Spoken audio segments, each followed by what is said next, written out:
All right, family. You know the routine. I gotta check to see if this thing working. Let's say fail to insert targets. We about to see.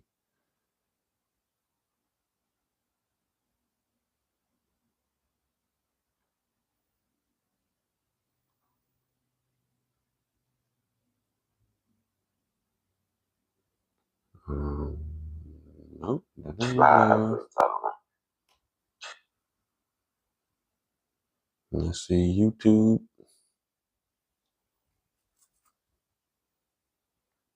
No, that don't look live either.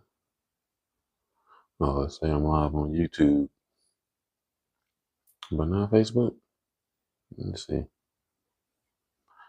All right, if you're on YouTube, then I'm probably gonna have to come back. I'm gonna go off and come back.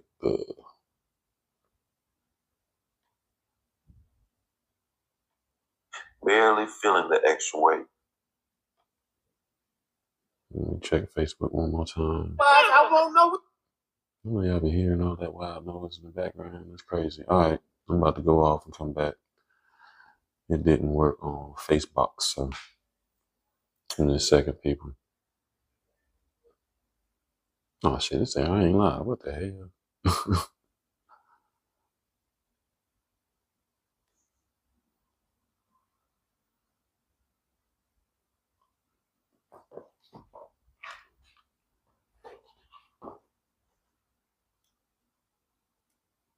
He was live on YouTube. I seen that. What we about to do? What shit going on? And I gotta go get YouTube's right. Not YouTube, but what's that thing? TikTok.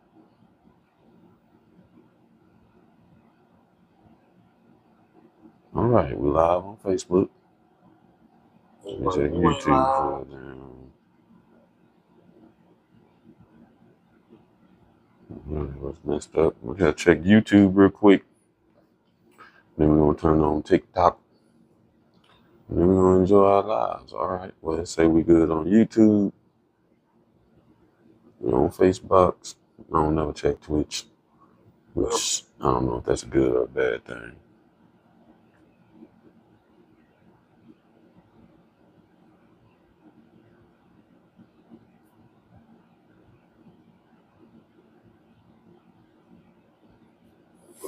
Messed up. We gotta check YouTube real quick. All right. Now let's get TikTok on. Since they part of the family now. So I gotta do this from the office space, my studio, or whatever is multi-faceted, and do a little bit of everything in the space.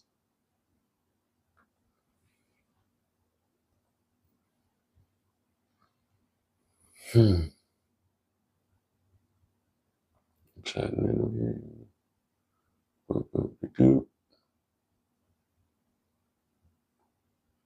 Go live. No, I don't got a lot of stuff on the screen. All right, well, we got them going.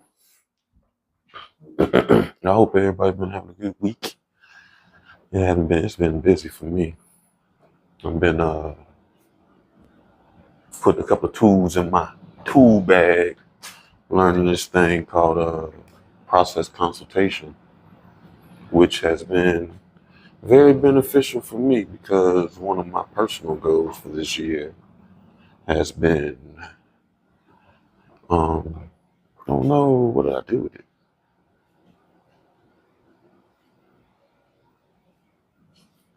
One of my personal goals, there you go, has been to find more gentle ways to communicate. And so I honestly feel like process consultation is gonna help that. I don't know if you listen to TikTok, but Lo Siento, I don't even got the mic sitting up or nothing. But it definitely I feel like it'll be beneficial to my process. And I don't know. I feel like lights today.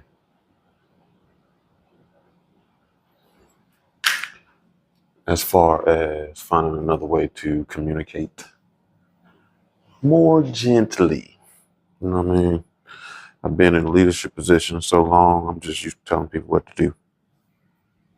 And that don't always work the way you want it to. It's beneficial in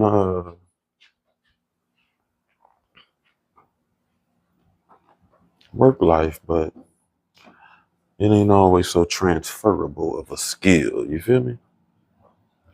It's, and all the family ain't normally here. You know, we normally have liberty. But I told the family on Tuesday when we did the Tuesday live, she got a new schedule, so she can't kick it with us like she used to, which is okay. Which is okay. All right. So let me catch TikTok up. TikTok, we reading. This is Thursday night book club. I thought about putting my little sand timer. It's supposed to be exactly an hour. So we're gonna test it out. I needed a quieter way to time my Reiki sessions. And sometimes I'm so involved in a session that I really don't keep track of time myself. But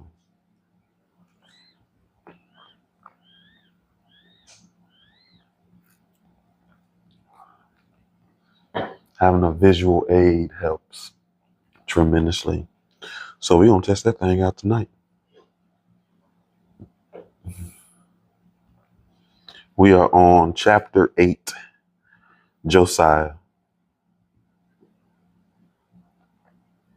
I'll be back in an hour, I tell Anthony, Grit's manager, adjusting my earbuds and scrolling through the messages on my phone. 2 texts from Vashti. Cool, he says, from the other end of the line. It's crazy packed tonight, especially for a Wednesday, but we got it. Thanks, man. I take a seat in the empty classroom, studying the clean whiteboard and the motivational posters on the walls. This parent-teacher meeting shouldn't take long. I'll be in as soon as it's done. Disconnecting the call, I hear the clack of approaching footsteps and turn to find Yasmin standing in the doorway. She offers a tentative smile and enters the classroom. We haven't seen each other much since Saturday's screen on the green. Hey, she says, taking the desk behind mine. I remove my earbuds, stealing a glance at my ex-wife. The petal pink short sleeve sweater hugs her breast in a way that, in my objective opinion, is indecent.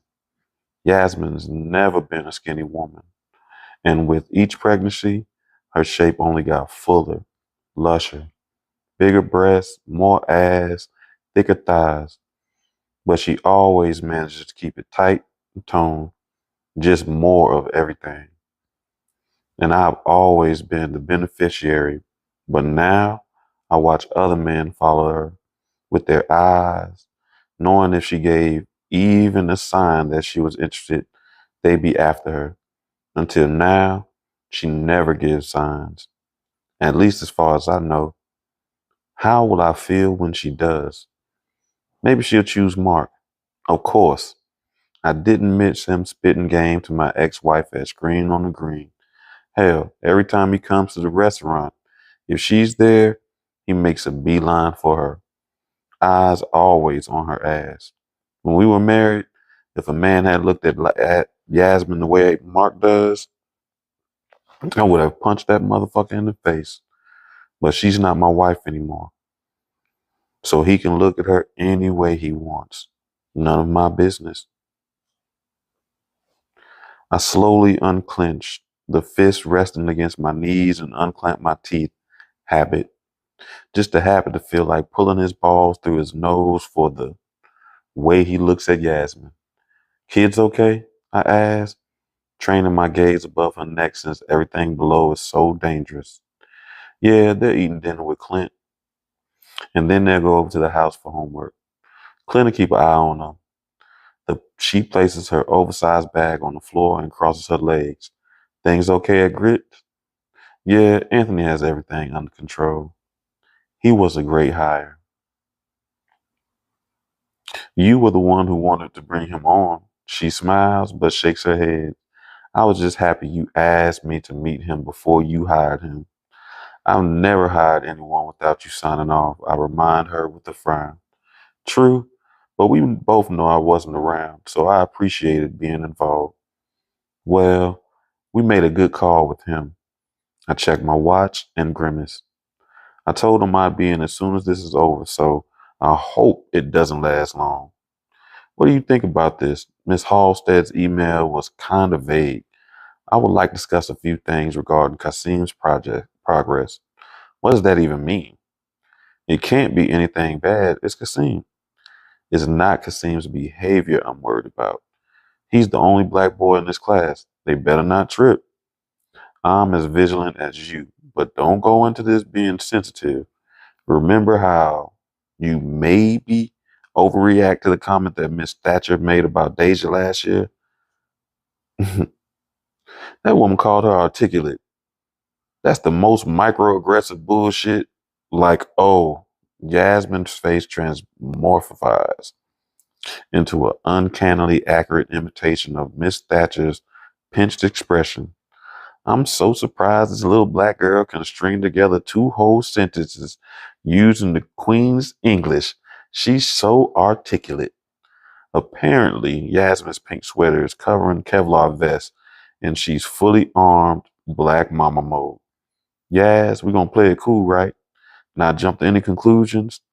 Oh, was I the one who went ham when they tried to put Kasim in the yellow reading group? First of all, that was second grade, and it was ridiculous. He was out reading all of those other kids.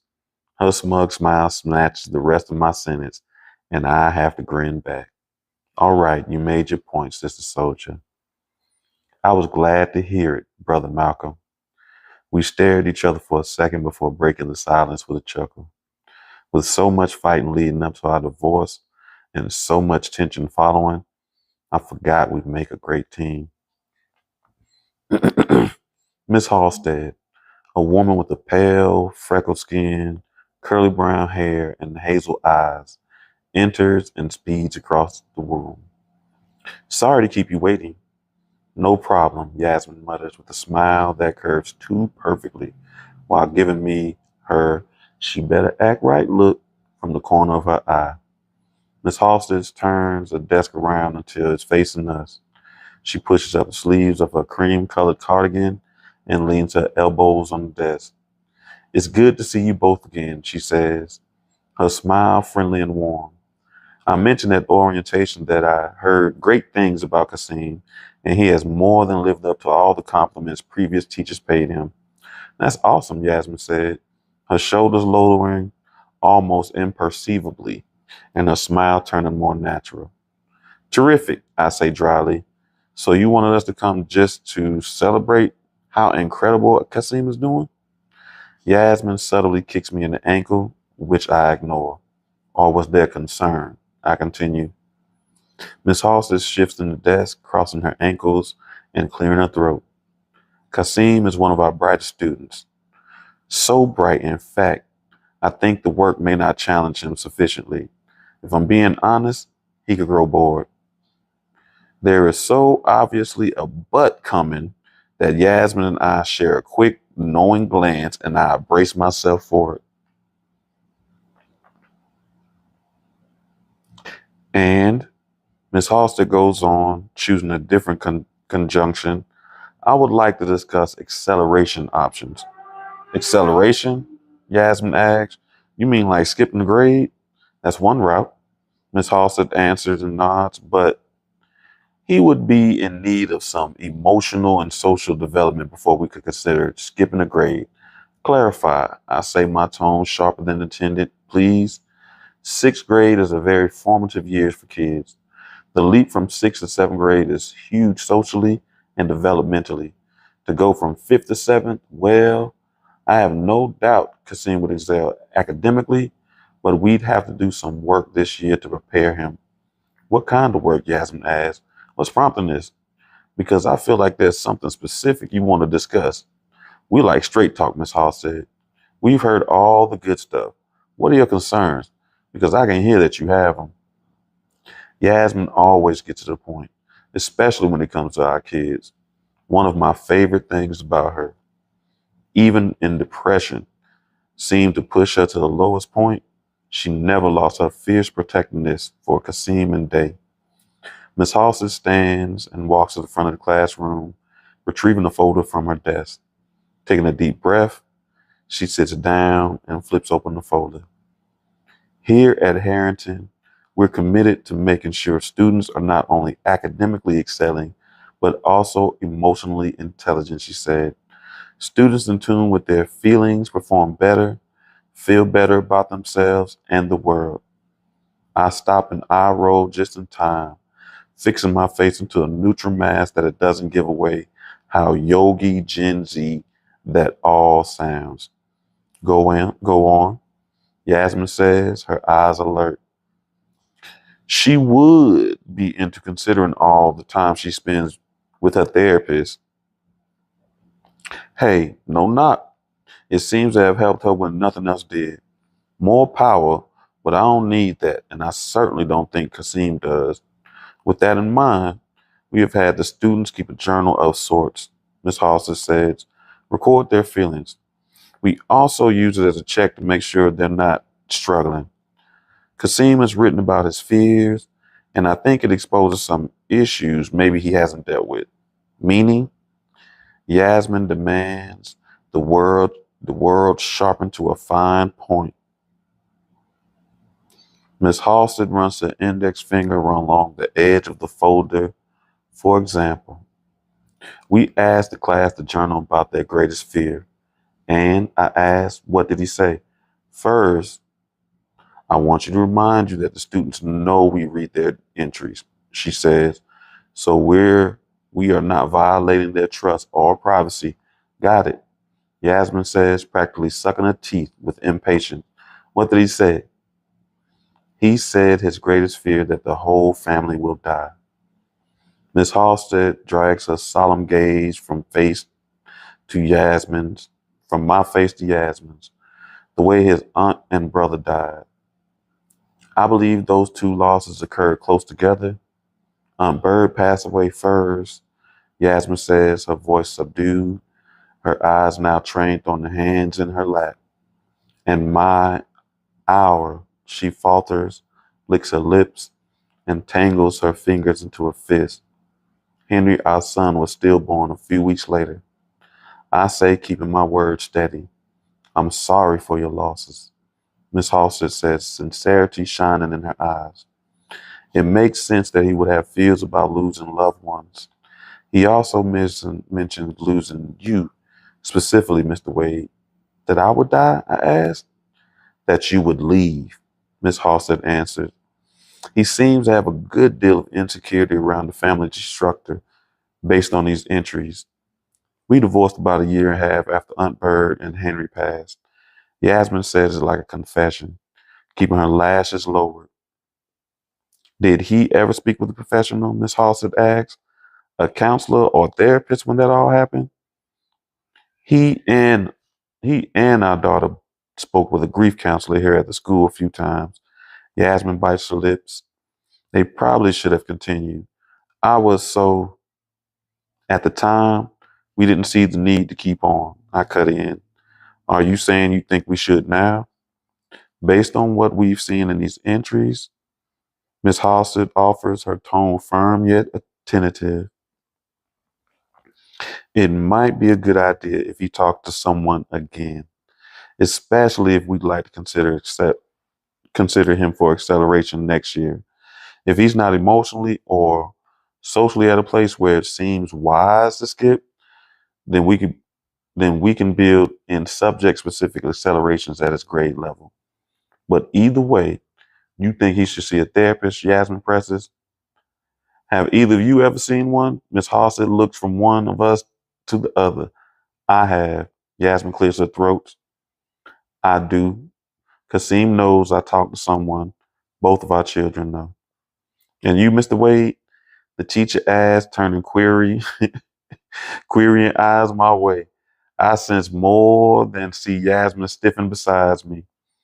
It was one more point of contention between us, the fact that I wouldn't go to therapy. I saw it then as a waste of time, and I was too busy trying to hold our life together to pay our mortgage, save our business, to make time for something I didn't think would actually help anyway. No, I replied to Miss Halstead's question. I've never seen a shrink therapist. If you decide Kasim could benefit from it, Miss Halston says, her voice stern. For the first time, it should be presented in a positive light. You can't make it seem like a bad thing or like something you don't respect. We won't. Yasmin levels a point. Look at me. Will we, Josiah? Of course we won't. I say as if I hadn't told Yasmin therapy is a load of shit and I'd rather run naked through a hornet's nest. Pretty sure that's an exact quote. Good, Miss Halster says, breathing out a sigh of relief. Her smile loosens. I'm so glad we got this chance to talk. Maybe you should discuss it and let me know what you decide.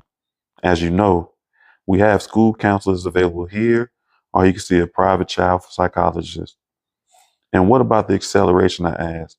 For now, I will find ways to challenge him here where he is. He is so advanced in so many ways, but we'll leave things.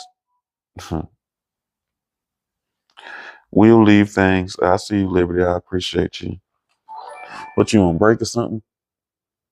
Nah, you see the stars? That's crunk. Oh, where are you up blue today? This my this is my work from home outfit. So I ain't got no pants on. I got shorts. I put shorts on for the show, but you know what I mean. Yeah, so I got this guard when I was a kid. A bike pedal went in my leg, and I got another one from a brick trying to work on a car because I don't know. Where was that?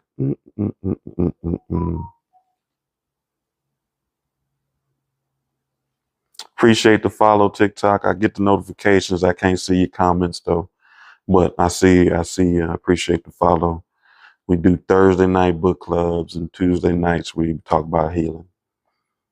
Where we at? I hope you'll consider having him talk to someone maybe over the next few months, and closer to the end of the school year, we'll check back in. Offering her best teacher smile, studded with optimism, Miss Halstead asked, sounds good? Yasmin and I did always make a great team, but therapy was something we never agreed on. Watching each other warily, we simply nod. Chapter 9. Yasmin, what are you saying now? Oh, you snuggle. You on oh, you on your smoke break. All right, I got you. You one of them people. I used to do that too. Hey man, listen, the smokers ain't the only person gonna take no smoke break. I used to take smoke breaks and you had to smoke. Oh God, but anyway. Chapter 9. Yasmin.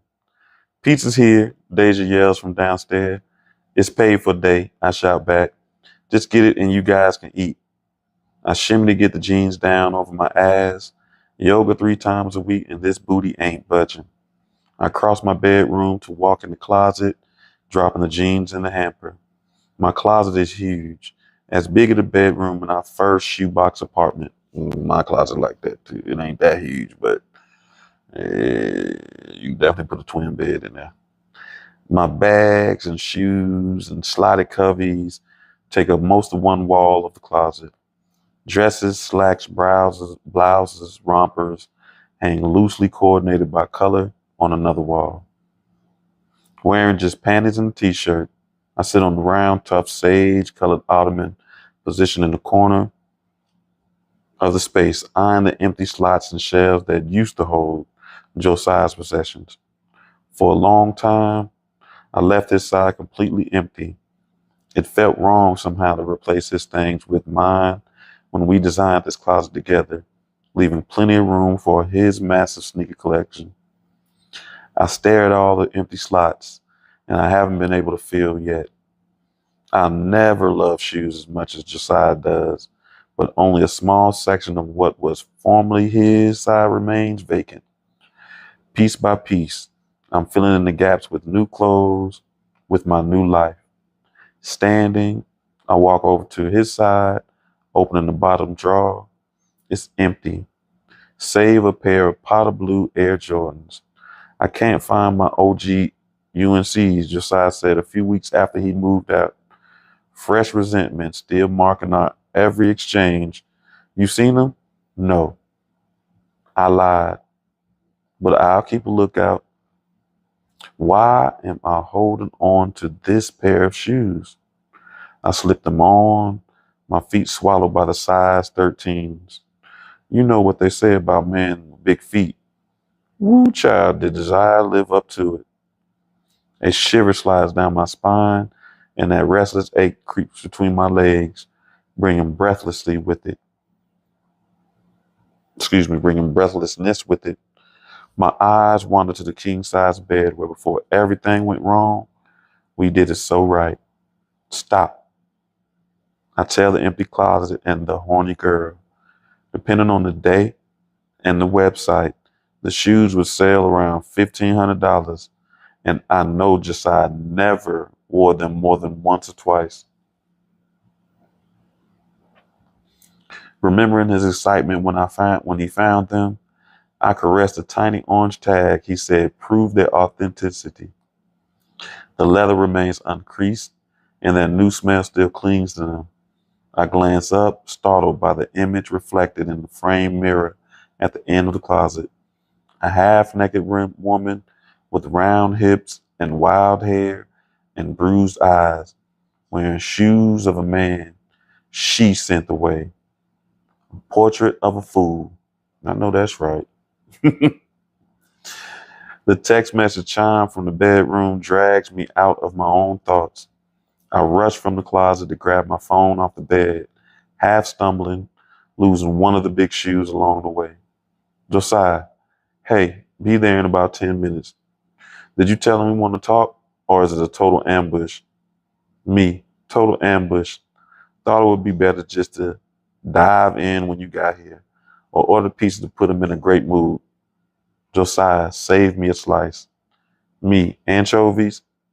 Josiah, never mind. Me, sorry, see you soon. Okay. Oh, man. Seated on the bed, I tugged the sneaker from my foot, holding and turning it in my hands before rising to scoop up the one I lost. Like a thief, I walked swiftly to the closet and returned them to the empty bottom drawer. He'll be here soon, and we'll talk to Kasim about seeing a therapist. I need to be focused on this conversation, not getting lost in the past. After a day in skinny jeans, nothing feels better than the soft cotton lounge pants that skim my tired body and don't constrain. I leave on a fitted t-shirt that stops just short of my waist, a slick of lip gloss, a quick fluffer of my hair. Deja's new leave-in conditioner made this twist out look fantastic. I grudgingly admit the girl knows hair, but she cannot make a living on Instagram posts about detangling. And yes, she can.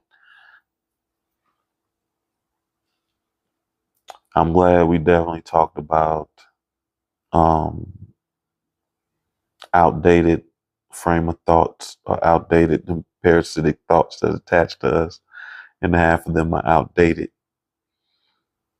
You know what I mean? So I'm sure at some point somebody told her that that restaurant idea was you can't make no money like that. So cool.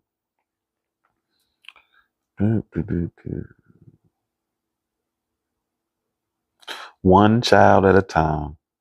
Deal with Kasim tonight and figure out how to interest my daughter in a viable career later. When I enter the kitchen, both my children are seated at the counter on their phones and eating their pizza. Is it good? I ask, opening the glass cabinet door to grab a plate. Thought I'd try that new place called Guido's on the square. Yup, Kasim grins, showing all his front teeth. It's even better than the other place. I plate a slice, carefully picking off the anchovies. I'm not sure where Deja and Kasim got their love of the toppings, since Josiah and I both abhor them. Aunt Bird. I go still for a second, entertaining the memory of Bird baking pizza and introducing the kids to anchovies. It was love at first bite.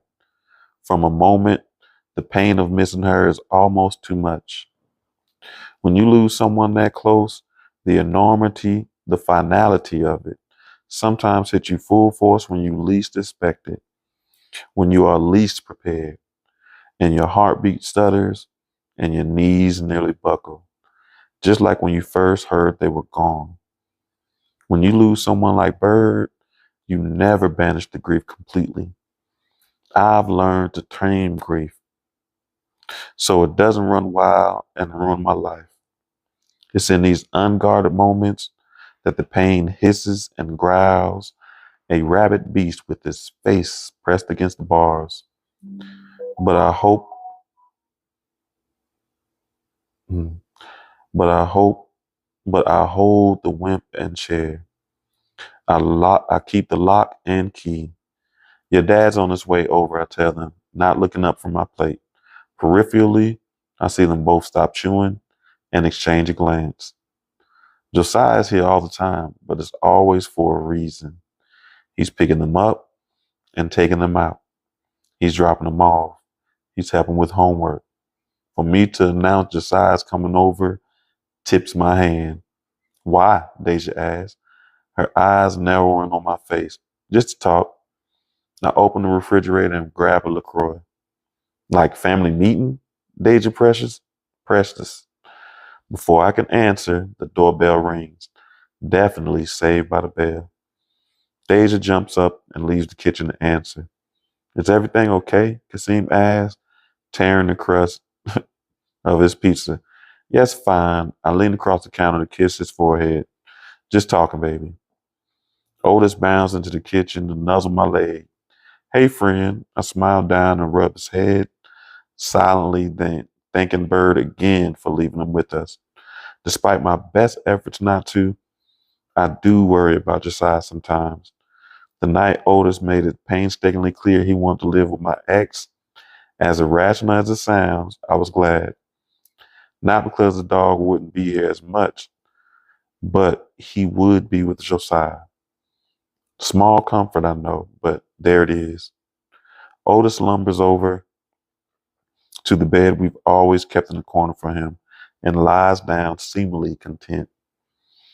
I've often felt Aunt Bird left him as her very own guardian angel to watch over us, the kind who might piss on your good rug if you forget to take him out. Deja and Josiah follow closely behind, laughing over something. Occasionally, I envy their effortless rapport. I still can't figure out what Josiah did to escape Deja's vitriol. Nah, but I wish he'd share the secret. With me, she's a teen wolf, and every day is a full moon. With Daddy, it's all smiles and yes, sirs.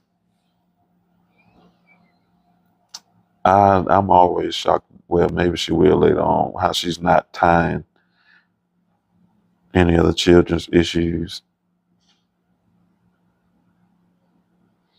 Pizza? I asked Josiah, pointing to my plate.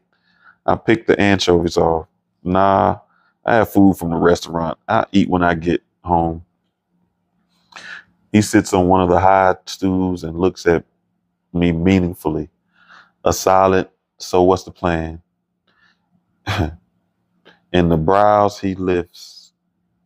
Deja, I say, we want to talk to Kasim for a few minutes. Maybe take your pizza in the dining room for a bit. What's wrong? Kasim asked, low grade panicking, spiking his level tone. Nothing's wrong, son, Josiah answers. We just want to talk with you. I want to stay, Deja says, the line of her jaw set. If you want me to stay, Seem, I will. You're making this a big deal unnecessarily, I tell her. Oh, yeah? Deja sit back and fold her arm. The last time you set us down to just talk, you said you were getting a divorce. If this is bad news, I want to be here too. Very valid. And I don't know why she's not tying any of this to that situation.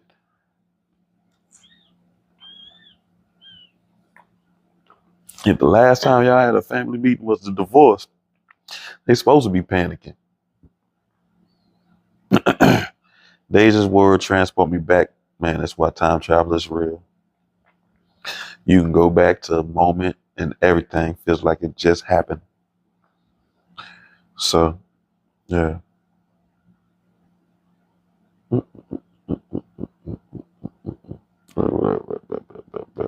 Deja's word transport me back to the night we set our children down at this counter and told them our lives were about to change forever. The only thing harder than telling the kids we were getting a divorce was asking Josiah for it. The memory swirls around us in the kitchen, and for a moment, the weight of it is so visceral, so real, it suffocates me. Hmm. We need to talk to Kasim about our meeting with his teacher. Josiah says, the deep timbre of his voice, even and rich, reassuring. Oh, why didn't you just say so? Deja grabs her plate. Good luck, Seam. She swings her little narrow hips out the kitchen, sass in every step. Am I in trouble? Kasim mumbles, staring at his plate. No, I lift his chin so he can meet my eyes. The opposite. You've been amazing, son. We have good news. I glance at Josiah, who with lifted brows inclines his head for me to continue. Miss Halsted says you're one of the smartest kids in the class. I run a hand over his hair, which waves like Josiah when he needs a haircut, as he does now. Yeah, Kasim nods like this is not new information on the verge of preening. I am. I huff a laugh, trading a quick grin with Josiah, whose eyes light with pride and affection. Confident, not cocky, son, he reminds Kasim. Yes, sir. Kasim replies, though the twitch of his lips marks him as less than repentant. You ever get bored in class? I ask. He nods. Yeah, but it's okay. The other kids have a lot to learn, so we have to go slower. Josiah allows himself a quick grin at that before going on. Miss Halsted doesn't want you to get bored. She thinks we should figure out a way to challenge you more. We aren't sure yet if that's just giving you work from the next grade or if you might be skipping a grade. Kasim's eyes go wide and his mouth hangs open. Go to the sixth grade now? No. I rush to clarify. But maybe next year, instead of going to the sixth grade, going to the seventh. We aren't sure yet, but we want to talk to you about this. Make sure you're comfortable and ready for whatever is next. But if I skip the seventh, Kasim says, the V between his brows deepening, Jamal will still be in sixth. Right, Josiah says. Jamal and your other friends could still be your friends, but they wouldn't be in any of your classes anymore. That's if we all agree you should skip a grade. Like we said, we may find it's better to just give you more challenging work in certain subjects. We just don't want you to get bored. And to make sure you're meeting your potential, I add with a smile. We're so proud of you, Kasim. You are? He asked, glancing from me to Josiah. Of course.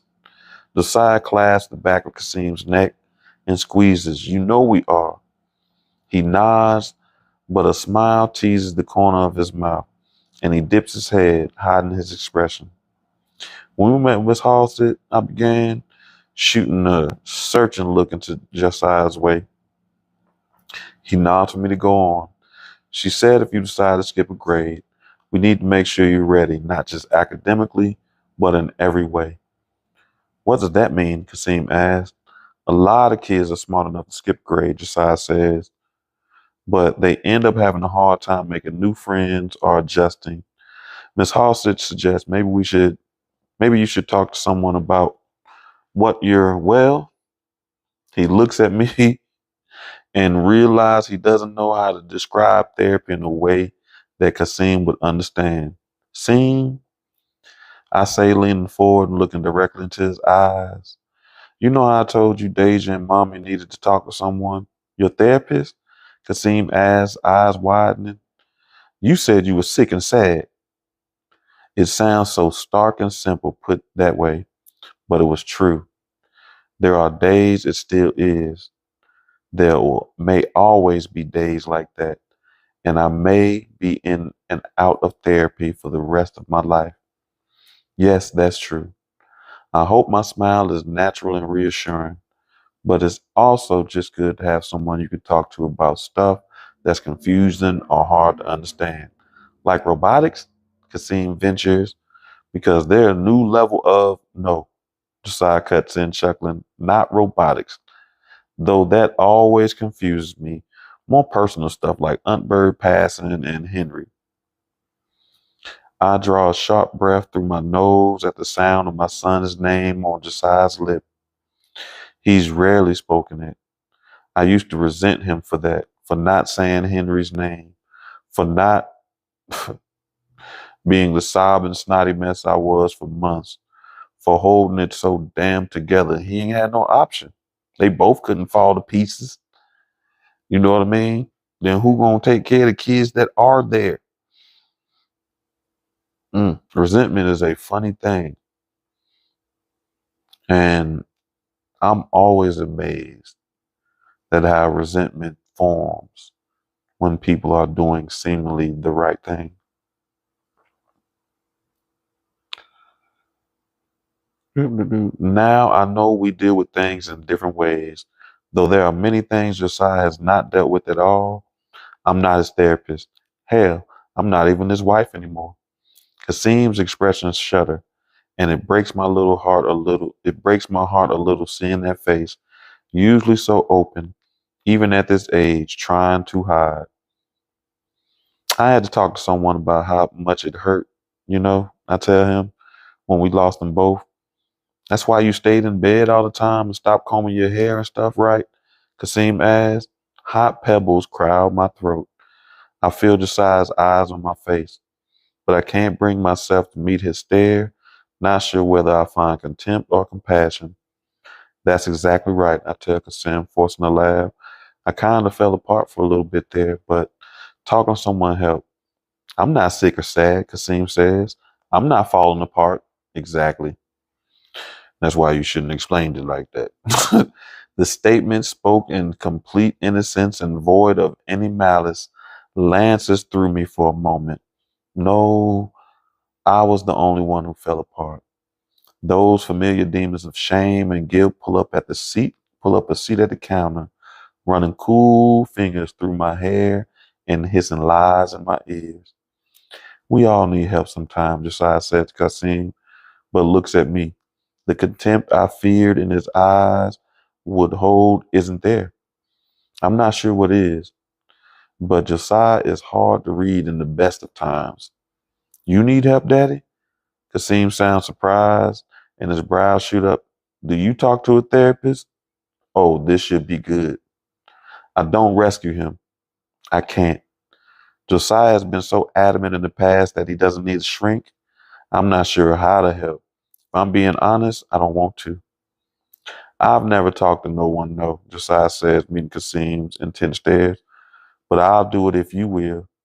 I nearly topple off my stool. He will? You will? Kasim asked. Now that's a father, if he's telling the truth. Boy, your kids have had you doing some stuff. Kasim asked, surprise evident in his expression. Though Josiah never articulated to his kids, as far as I know, that he thinks therapy is bullshit placebo to make you feel better and make quacks rich. He also seems self-contained, assured, and unshakable. So hearing that he might need help must shock Kasim as much as it does me. I will.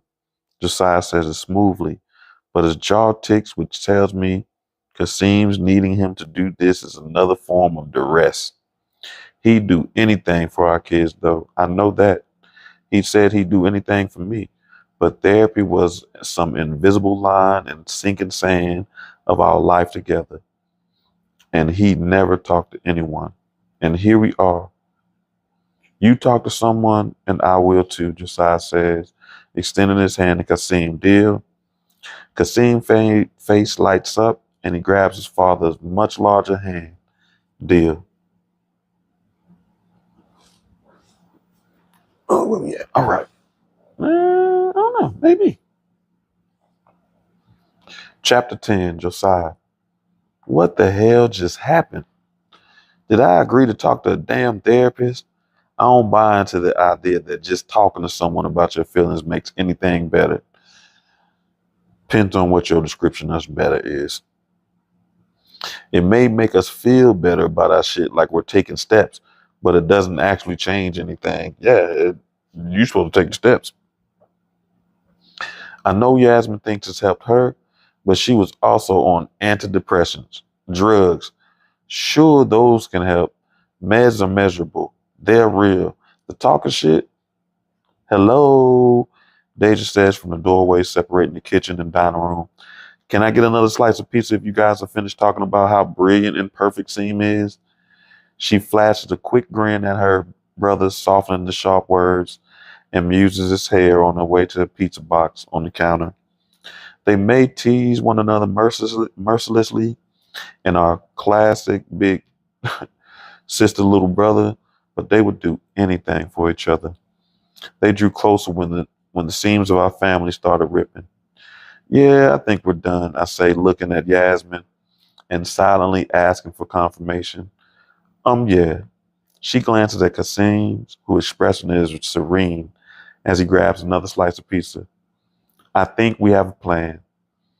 I stand jangling the keys in my pocket, and I'm going to head home. I'm tired and hungry and want to relax for a while. Early start tomorrow. I pat my leg twice. Otis, you coming? I always ask if the dog gets the courtesy of deciding where he'll sleep.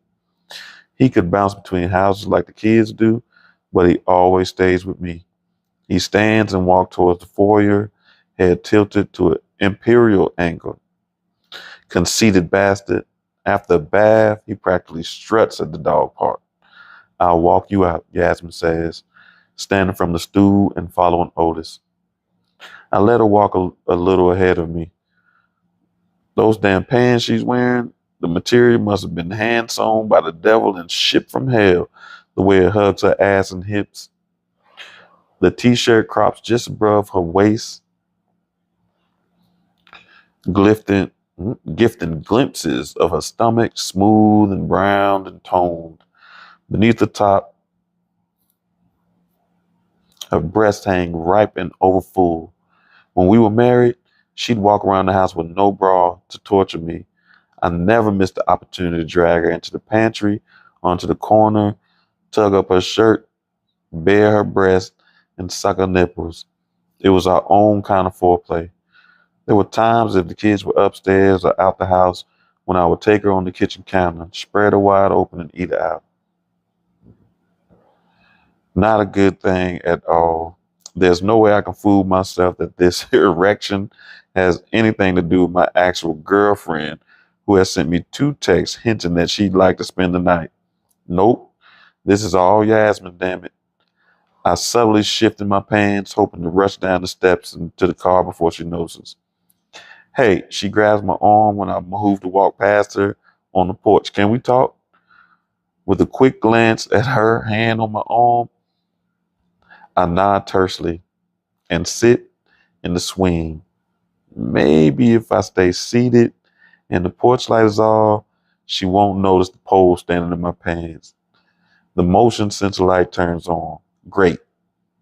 I lean forward to rest my elbows on my knees. She comes to sit by me on the swing, stroking Otis' head. He leans into her palms, eyes rolling in canine bliss.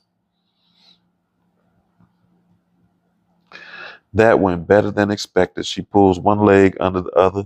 What do you think? Yeah, it was pretty good. Seems okay. He seems okay with it. I think, I'm sure you offering to go to therapy with him helped a lot. She angled sideways to glance at me. Did you mean it? I bend my knees a few times, the rock swing back and forth. Damn, Yaz, you think I'd say something like that and not follow through? No, of course not. You always just so why you bringing up old shit?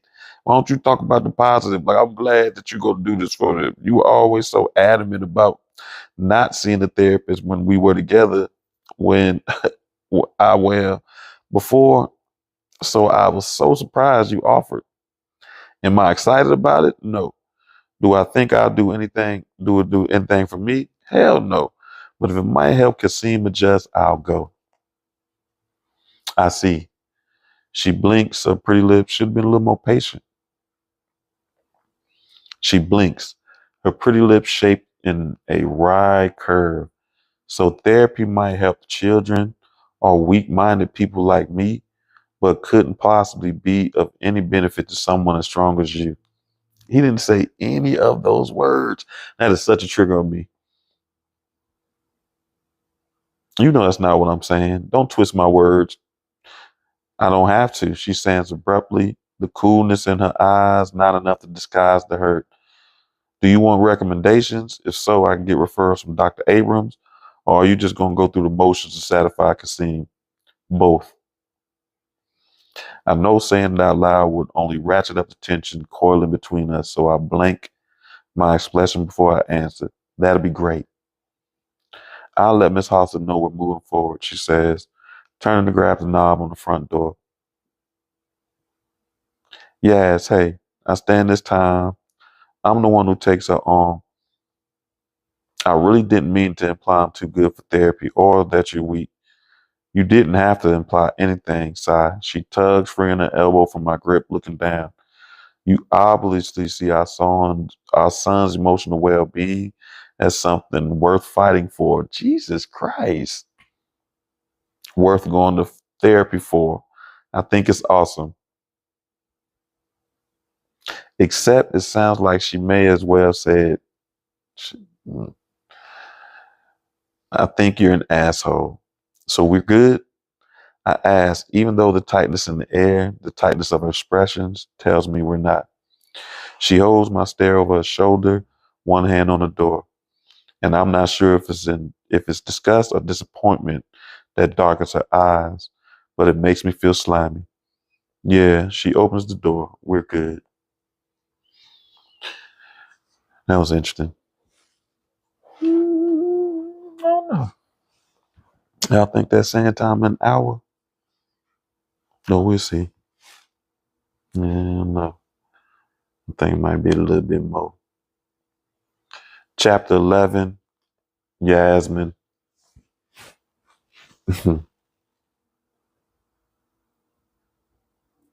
You sure you're okay taking Deja hand?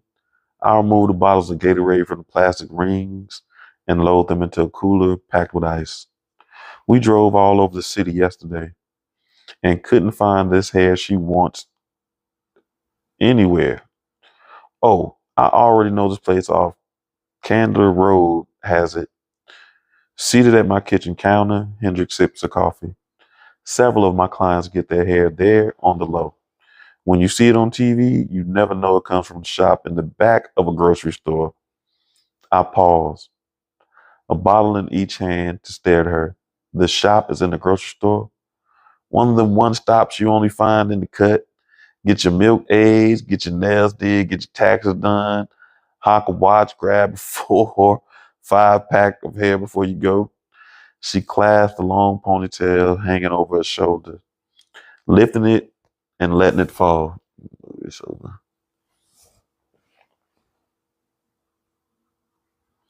That's where I got this silky silky. Well, thank you. I can't miss Kasim's soccer's match. And Josiah is speaking at the Entrepreneurs Conference, so he couldn't step in. I hold up a bottle of Glacier Freeze and a pack of Go-Gurts.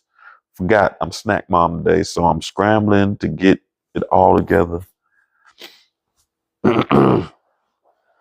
I pull a bottle of orange juice from the fridge for Kasim. Anyway, I continue. Kasim's first session with his child psychologist is after the game. Josiah and I did an initial meeting with him and Kasim last week, just to kind of info gather and for us to meet him. But today will be their first session one-on-one. It was the only slot Dr. Cabot had available, so I don't have time to drive all over looking for this hair. You're really coming through for me. Is Kasim nervous? Am I nervous is probably a better question. I paused and leaned my hip against the counter. How did I not know he was so hyper focused on death? You ain't pay attention to nobody. On losing his family. I'm with him every day and he's never mentioned anything like that. His teacher said in his journal, but you don't pay attention. It's not surprising when you think about it. Do kids really go around confessing their deepest fear to their parents? Unprompted? Hendrik shrugs. Maybe some do, but I didn't when I was a kid. So pat yourself on the back on doing this now instead of condemning yourself for not knowing sooner that he needed it. You're right. It made such a huge difference for me, and I'm really glad Kasim's experiencing it so young. Maybe if he needs it when he's older, it won't hold the stigma it does for so many men, especially black men. My cousin Bly has been through so much crap in his life, divorced parents, molested by his uncle, mom was an addict, but you think he's talking to someone about his feelings? Hendrik shakes her head and turns matte red lip down in the corner. No, ma'am. That man's twisted as a can of biscuit and can't figure out for the life of him why all his relationships have an expiration date before they even start. That's the pot calling the kettle black. And she went to therapy. The pot calling the kettle black. She over there trying to have sex with somebody else's husband. And she talking to what? It'd be funny. He would love point the finger. Oh man. Yeah, I been stuffed the last sports drink into the cooler. He always said he wouldn't do him any good, but he apparently thought him going with would convince Kasim, so he will. Just makes you wonder. Wonder what? Hendricks asked. I glanced up, meeting her probing stare for a millisecond before turning my back on her to pull the last yogurt from the fridge. Nothing. So this hair is apparently called kinky curly or something like that. Wonder what, Yaz? Why Josiah wouldn't go for you? My hand's still halfway between the refrigerator and the cooler, and I have trouble meeting her eyes again when I turn back. Maybe not even for me, but for himself. When I suggested it, he wouldn't even entertain it. But he volunteered when this came to Kasim. And I guess I wonder what changed. You should have asked that instead of talking about trying to make yourself the center of the whole conversation. I huff out a laugh and close the cooler. Not that he expects to get anything out of it. He still thinks it's useless, but at least he's willing. Therapy can be intimidating, and folks aren't always ready when we want them to be ready. They're ready when they're ready. Josiah thinks he's going because of Kasim, but maybe it's that deep down he really is just finally ready. It might surprise him. He may get in there and learn a lot about himself. The right therapist can change everything. The wrong one can too. Yeah, interesting. Uh, uh, uh, uh, uh. And it's coming from a person that went to therapy. It depends on what you need. But therapy doesn't give you everything, which is why I do Reiki.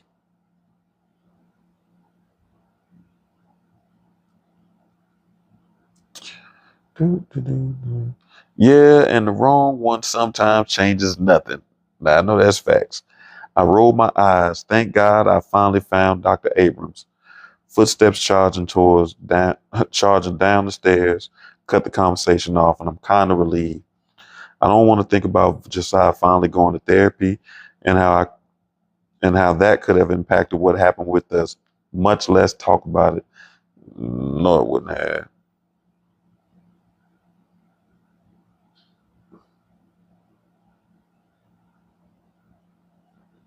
Hey, Unhand, Deja says, her smile bright and open. Thank you for taking me today. It's no problem. Hendrik stands to dump the last of her coffee in the sink and rinses the mug. And you really think this place will have the hair I need? Deja asked. Already come up and confirmed they do, Hendrix says, her smile only slightly smug. Eep! Deja's hand fly in the air, approximating a hallelujah. I've been looking all over, and there's this passion braids challenge I want to do next week, and I have to use this hair. Well, I got you, Hendrix says. And there's a place near the shop called Ruby's, best neck bones in the city. Neck bones? Deja's skepticism is palpable. Wait a minute. Hendrix sets her fist on the table. You mean to tell me your parents own a soul food restaurant and you never had neck bones? Overrated. Not on our menu. I laugh and grab my purse from the stool. Bird hated them, and Vasti doesn't do them either. I do too. Hendrix leaks her arms through Deja. Well, you gonna learn today. We'll have them for lunch if you want. Okay, Deja nods, her space buns bobbing on either side of her head. What time do you want her back, Yaz? Hendrix asks. Deja looks directly at me for the first time, her smile fading. I'm like the pen that pops her every balloon for her. Whenever you guys are done, I say force and smile. Thank you again for helping out. Okay, we'll see. Um, do, do, do, do, do, do. Hendrix glances between Deja and me, her smile dimming. You my girl. You already know it's no big. I walk out the kitchen, giving Hen's arm a quick squeeze, and head to the foyer, stopping at the base of the staircase. Kasim, I shout up at the second floor. We're going to be late. Come on. He appears at the top of the stairs in his red and white soccer uniform, with his duffel bag slung over his shoulder. I glance at his feet, ankles ashy as a bag of flour. I blow out a breath and tip my head toward the garage. There's lotion in the car. Is Dad coming? He asks, heading down the stairs. Josiah spent many afternoons and evenings in our backyard, kicking the ball with Kasim. Of course, my sons love having me at the games, but it's his father's face and approval he seeks in the crowd every time he scores. Not today, but I promise I'll get video for him, okay? So he won't be at therapy either, huh? Kasim's expression doesn't change, but the flicker of unease in his eyes makes his heart clench. He was at a convention. He has to speak today, son. I'm sorry it was booked months ago and he couldn't get out. I'm sure he'll call tonight to see how it went. Okay, he says, shifting the bag on his shoulder. Do I have time to eat? A kind bar, and OJ on the kitchen counter. Grab him and go straight to the car. I have the team snacks. We can't be late. His mouth drops open. You're a snack, Mom? Yeah, I grimace. I forgot. Then we gotta go. Kasim is definitely the responsible one in every situation. He rushes past me, not breaking stride, when he scoops up the breakfast I left out for him. He waves to Hendrix and Deja, but doesn't pause on his way out to the garage. Guess we'll be going too, Hendrix says, picking up her Hermes bag, a gift from one of those fancy award shows. You'll be good, Day.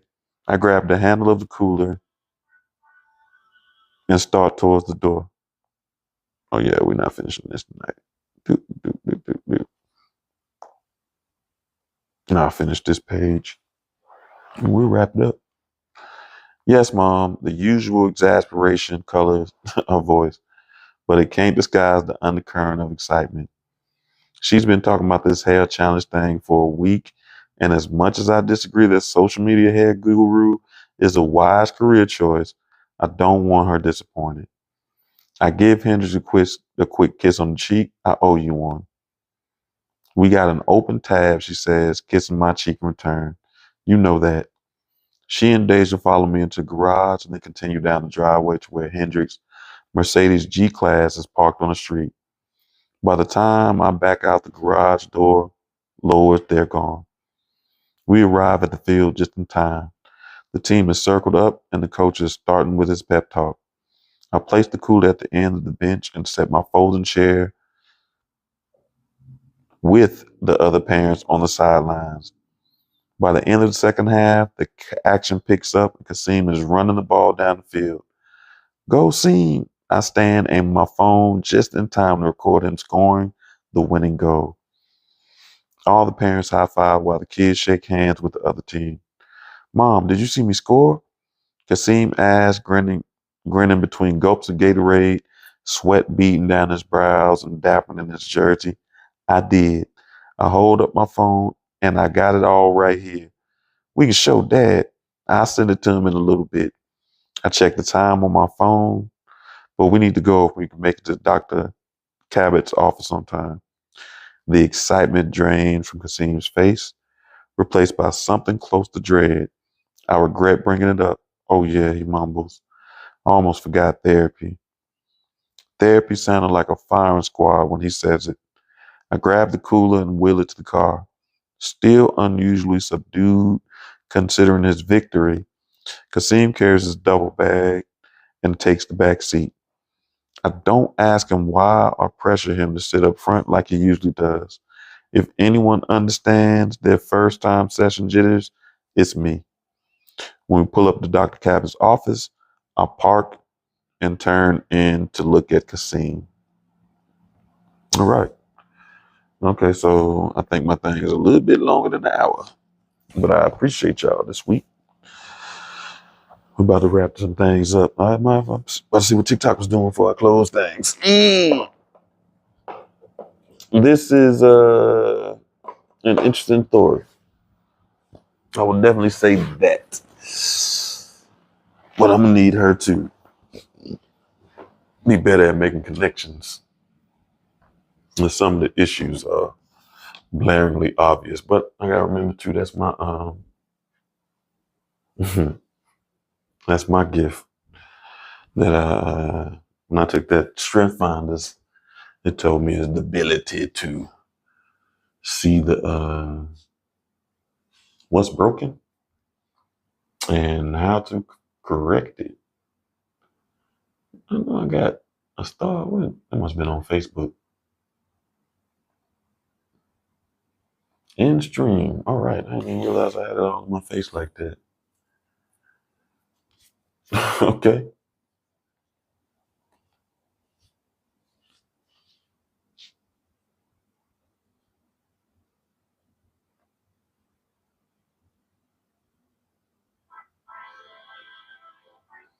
All right, that works. Isn't that OneDrive message? Okay. So hopefully y'all can join us next week. Again, just looking at this TikTok stuff.